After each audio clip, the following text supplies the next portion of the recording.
I want you to take a look at your morning cup of coffee. Or if you've already finished it, just kind of imagine it sitting there on your desk. Yeah, visual aids are always good. Right. So now I want you to picture the farm where those beans were grown. Visualize the discarded, the leftover branches from the coffee plants just sitting there in a pile after pruning season. Just agricultural trash, basically. Exactly. What if I told you that those exact branches, that trash, hold the absolute key to solving a 30-year-old scientific bottleneck? It's wild to think about. It really is. And not just that, but that they could be used to generate clean electricity and, as a casual side hustle, clean up radioactive waste. It sounds completely like science fiction. I mean, I had the exact same reaction reading through the research. I'm so glad I'm not the only one. No, it's a lot to wrap your head around, but it is very real. And the mechanism behind it requires us to fundamentally rethink how we approach advanced materials and, well, what we consider to be waste. And that is the mission of our deep dive into the sources today.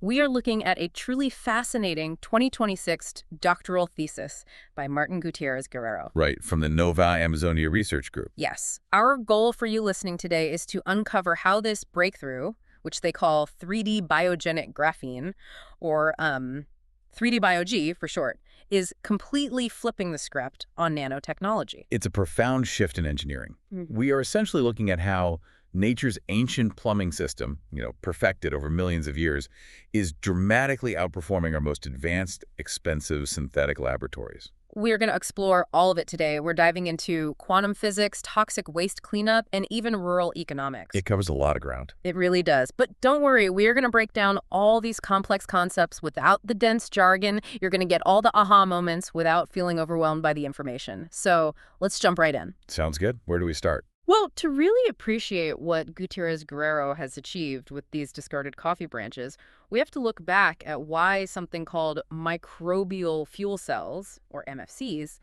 have been stuck in a frustrating rut for so long. Right, because the concept of an MFC isn't actually new. The underlying science dates back to a researcher named Potter in the early 1900s. Wow, that long ago. Yeah, over a century. And the basic premise is incredibly elegant when you think about it. Certain types of bacteria are what we call exoelectrogenic. Okay, let's unpack this. Exoelectrogenic. For those of us who aren't microbiologists, what does that actually mean in practice? Fair enough. It basically means that as these specific bacteria consume organic matter as they eat, they produce electrons as a metabolic byproduct. So they literally breathe out electricity. Exactly. They breathe electricity. If you can get them to transfer those extra electrons to a solid metal or carbon wall, which is called an electrode, you've created a living battery. You feed them waste, they give you power. That's the dream. But researchers hit a massive wall trying to scale this up. Because the biology clearly worked, right? The bacteria were doing their jobs, but the human engineering just couldn't keep up. Right. For nearly 3 decades, the technology was confined to experimental lab benches because of something called the diffusion limit. The diffusion limit. So it wasn't the bacteria failing? No, not at all. It was the architecture of the synthetic apartments we were building for them. We were using artificial carbon materials, like glassy carbon or graphite felt for the electrodes. And what's wrong with those? Well, these materials are heavily compacted and dense. So that results in a metric called tortuosity that was simply too high. Okay, let's talk about that word for a second. Tortuosity, because it's central to the whole problem. It basically means how twisted, convoluted, and chaotic a path is inside a material, right? That is a perfect way to describe it. Imagine a microscopic piece of food, a nutrient, trying to navigate through a dense block of graphite, felt to reach a hungry bacterium deep inside. It's like trying to run through a three-dimensional maze filled with dead ends. Exactly. The math essentially proves that the twistier the path, the faster the bacteria starve. Conventional artificial electrodes had a tortuosity over 3.0. That sounds bad. It is. Because the paths were so twisted, nutrients couldn't easily get in. And more importantly, protons and metabolic waste couldn't get out. Oh, wow. So the bacteria were basically choking on their own waste because the plumbing in their building was terrible. Yeah, pretty much. Yeah. This starved the system and capped the power output at a measly 50 milliwatts per square meter. So it was biologically alive, but industrially useless. Right. And this is where traditional nanotechnology tried to solve the problem and where Gutiérrez Guerrero decided to go in the exact opposite direction. Yeah, because traditional nanotech relies on what the thesis calls constructivist nanotechnology. Scientists would take molecular precursors like methane gas or graphite oxide and try to artificially construct microscopic pore. Using chemical templates in incredibly harsh conditions, yeah. It's like trying to build a microscopic highway system from scratch, atom by atom, while blindfolded. But his new method, which he terms preservative phytonanotechnology, completely changes the game. He realized we don't need to build the highways from scratch. Instead, he took coffee pruning waste, specifically the wood from the coffee Arabica plant, and subjected it to extreme pyrolysis. Meaning he burned it. He basically baked it at 1100 degrees Celsius in an oxygen-free environment. Then he used a process called double-zone chemical vapor deposition, or CVD, using ferrocene and toluene as precursors. Whoa, stop right there. Double zone chemical vapor deposition, ferrocene and toluene. You've got to translate that into plain English for me and the listener because that sounds incredibly dense. Right, sorry. I get a little excited about the chemistry sometimes. Think of it this way. He put the coffee wood into a specialized high-temperature oven. Okay, an oven. I'm with you. By injecting specific carbon-rich gases, that's the toluene, and a catalyst like ferrocene, he created a reaction that coats the inside of the wood at an atomic level. Oh, I see. It essentially bakes the wood and chemically transforms its entire carbon structure into highly conductive graphene. But here is the brilliant part. The baking process doesn't destroy the physical shape of the wood. No, it perfectly preserves the plant's natural xylem. The xylem. Yeah, the vascular tissue the coffee plant used to transport water from its roots all the way up to its leaves. Through millions of years of natural selection, evolution perfected these straight, parallel microchannels inside the stem. And they're tiny, right? Very. Each one is about 50 micrometers in diameter. So, returning to our metaphor, instead of trying to build a complex city for the bacteria from scratch, Gutiérrez Guerrero just found an abandoned, perfectly designed alien city. I love that analogy. Yes. And the tortuosity of these natural channels is essentially 1.0. It's a straight shot. The bacteria just move right into the existing, perfectly parallel apartments. The diffusion limit is instantly gone. The nutrients flow right down the straight pipes. The waste flows right out. That is just brilliant. It is. But having a nice, breathable apartment is only half the battle. Now we need to figure out how the electricity actually moves from a living biological cell into a piece of burnt coffee wood. Right, and this requires us to zoom all the way down to the atomic scale, into the realm of bioquantum physics. For any of this to work, the interface between the living bacteria and the graphene wall needs to be flawless. What's fascinating here is that the 3D Bio-G synthesized in this process is incredibly pure. It has a Raman IDIG ratio of under 0.05. Let me jump in a Raman ratio. What does that actually tell us about the material? Right, so it is a spectroscopic measurement, basically a way of shining a laser on a material to see how its atoms are arranged. Okay. A ratio under 0.05 is a scientific way of saying the material has almost zero structural defects. No missing carbon atoms, no jagged edges, no microscopic potholes. Perfectly smooth. Exactly. And just as importantly, it has no stray oxygen atoms attached to it and no trace contaminants like manganese, which are notoriously common in traditional synthetic graphene. Because it is so pristine, it maintains a dense, unbroken cloud of electrons hovering across its surface. Yes, this perfect atomic purity is the absolute prerequisite for the two quantum mechanisms that actually transfer the power from the bacteria to the battery. And those two mechanisms depend entirely on how close the bacteria are to the wall, right? Correct. For the bacteria that are living right up against the graphene, specifically a powerhouse species called Geobacter sulfurducens, we see a short-range mechanism called direct quantum tunneling. Quantum tunneling. Yes. When the bacteria are within 1.5 nanometers of the surface, they use multi-heme outer membrane cytochromes. That's a mouthful. It is. Just think of these cytochromes as specialized biological sockets on the outside of the bacterial cell. Here's where it gets really interesting for you listening, because quantum tunneling is basically teleportation. Pretty much, yeah. The electron doesn't physically push through the physical space between the bacterium and the wall. It just probabilistically vanishes from the bacterium's biological socket and instantly appears inside the graphene. That tunneling effect is incredibly efficient, but it decays exponentially with distance. Beyond 1.5 nanometers, the probability of the electron making that teleportation jump drops to near zero. So what happens to all the millions of bacteria that are stacked further out in the biological colony, far away from the wall? Well, they can't teleport. They cannot. So they have to rely on a long-range mechanism using biological nanowires called e-pili. Right. So if quantum tunneling is teleportation, is the use of these e-pili basically a bacterial bucket brigade? Like the bacteria in the back pass the electron down a long physical line of proteins until it reaches the wall. That is a phenomenal way to visualize it. It is a multi-step hopping process. The electrons hop along a chain of aromatic proteins within the nanowire. Like passing buckets of water. Exactly. And the speed of this bucket brigade is governed by a fundamental physical chemistry framework called the Marcus theory of electron transfer. Wait, I need to stop you there and push back on this a bit. Sure, go ahead. If they are just tossing electrons down a line of proteins like a bucket brigade, why does the wall they hit at the very end need to be atomically perfect? I mean, a wall is a wall. Why does a tiny microscopic bump or a stray oxygen atom on the carbon shut down the whole process? This is where we get into the really beautiful nuances of physical chemistry. Hmm. It comes down to something Marcus theory calls reorganization energy. Okay, reorganization energy. Think about the environment these bacteria live in. They are submerged in wastewater. Water molecules are highly polar. They have a positive end and a negative end, like tiny magnets. Okay, I'm with you. Tiny magnets. If the surface of the electrode is rough or has polar oxygen atoms stuck to it like traditional synthetic carbon does, those water magnets will cluster around those defects. Oh, I see. They form a highly ordered, rigid layer of water, literally frozen against the wall. When an electron tries to make the final jump from the bacterial nanowire into the electrode, it has to physically force those rigid water molecules to reorganize themselves. It has to push them out of the way to accommodate its negative charge. Exactly. It's like having to pay a toll at the end of the bucket brigade.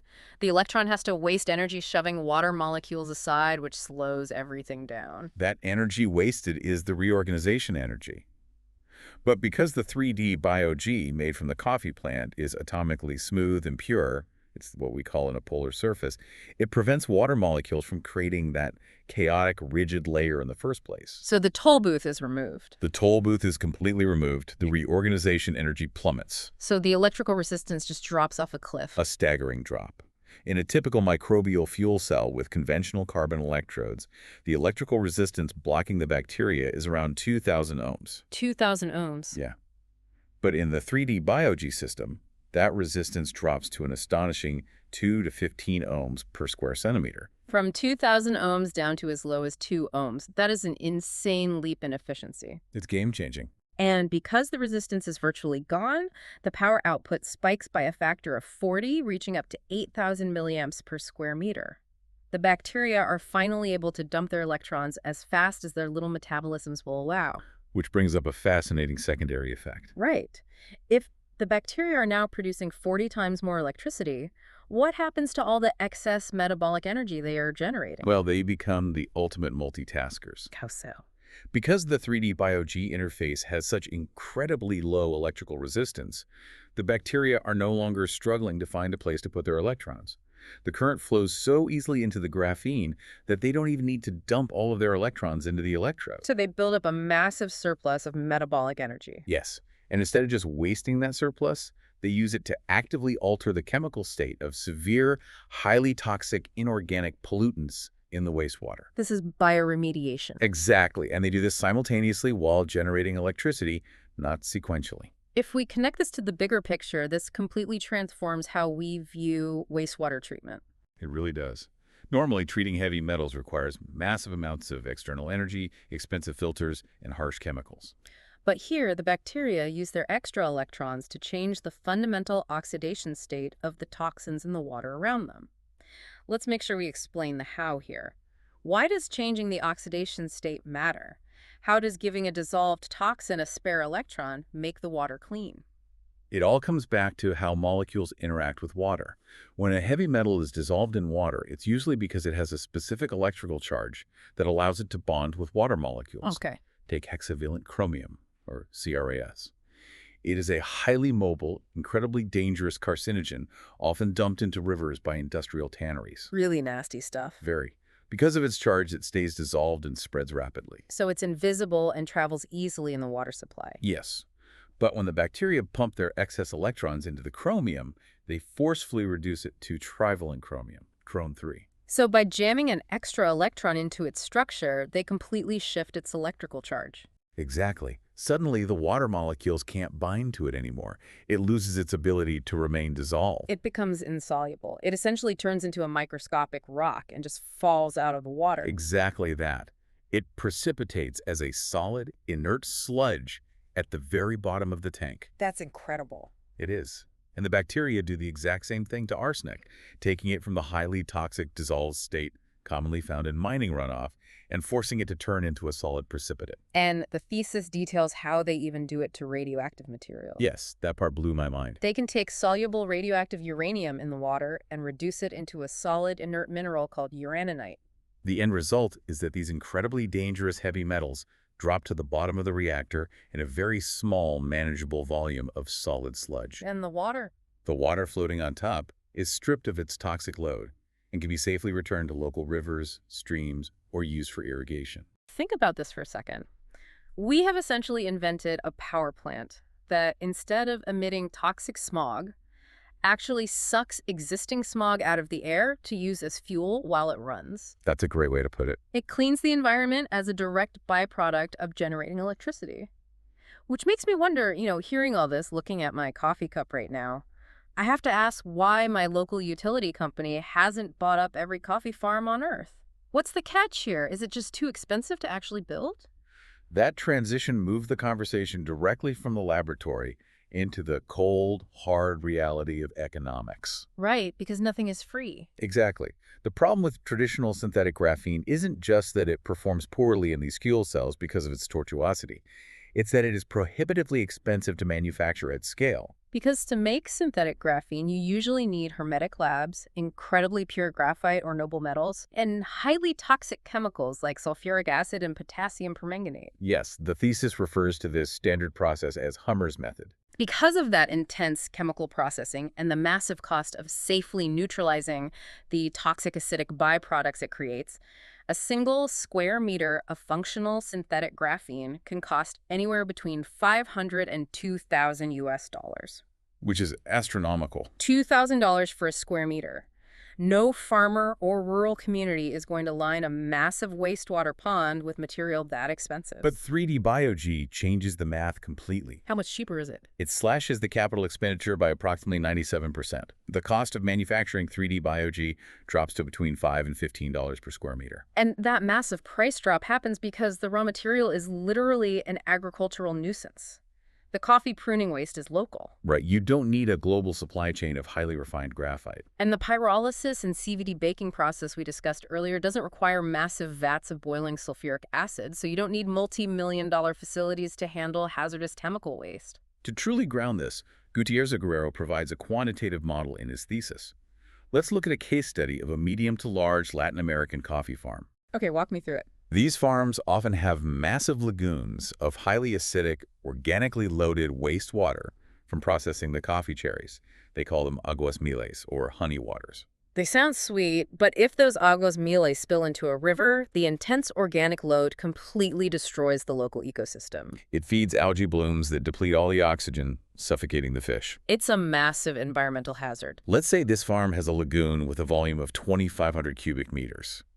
To visualize that, imagine an Olympic-sized swimming pool entirely filled with acidic coffee wastewater. Okay, I'm picturing it. Gutiérrez Guerrero's empirical metrics show that the 3D BioG microbial fuel cell system can generate 2 kilowatt-hours of net electricity for every single cubic meter of that wastewater treated. So what does this all mean? Let's run those numbers. 2,500 cubic meters generating 2 kilowatt-hours each. That equals 5,000 kilowatt-hours a day. Yes. Over a full year of operation, that is 1,825,000 kilowatt-hours of clean electricity generated from a single farm's wastewater pond. It's staggering. To put that in perspective for you listening at home, that is enough electricity to power hundreds of typical homes for an entire year, entirely off-grid, just by treating agricultural waste. It represents a total economic paradigm shift.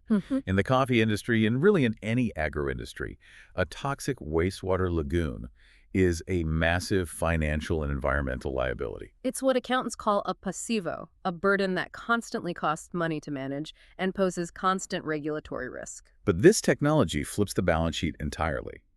It turns that exact same toxic lagoon into an activo, a multi-million kilowatt-hour technological asset. It provides genuine energy sovereignty to rural communities without making them reliant on expensive, imported high-tech materials. Exactly. They're building next-generation quantum technology using the literal branches they swept off their own fields. It is the ultimate example of a closed-loop bioeconomy. They are mitigating severe environmental damage while simultaneously generating a high-value resource. It really is a breathtaking journey when you step back and look at it all. We started with a 30-year engineering bottleneck that kept microbial fuel cells stuck in the lab because the artificial mazes we built starved the bacteria. And the solution wasn't to build a better synthetic maze, but to borrow the ancient, perfectly evolved anatomy of a coffee plant. By preserving the plant's natural xylem microchannels, the electrical resistance dropped so low that the bacteria could essentially teleport their electrons into the wood, sparking a 40-fold increase in power. And that massive surge in efficiency unlocked the bacteria's ability to simultaneously breathe out clean water, stripping out chromium, arsenic, and even uranium by forcing them to solidify and drop out of the liquid. All while slashing the cost of the materials by 97%, turning an environmental liability into a massive electrical asset. It fundamentally reshapes how you and I should look at the world around us. It completely changes our definition of waste. What we casually dismiss as waste might just be the exact perfect architecture we need to solve our biggest technological bottlenecks. Which leaves me with one final thought for you to ponder today. Oh, let's hear it. If researchers could revolutionize global energy and water treatment just by looking closely at the microscopic plumbing of a discarded coffee branch, sorry, let me rephrase that. Sure. If they could do all that with a coffee branch, what other invisible perfect architectures are hiding in the houseplants sitting on your windowsill right now, just waiting for us to stop trying to invent them and start preserving them?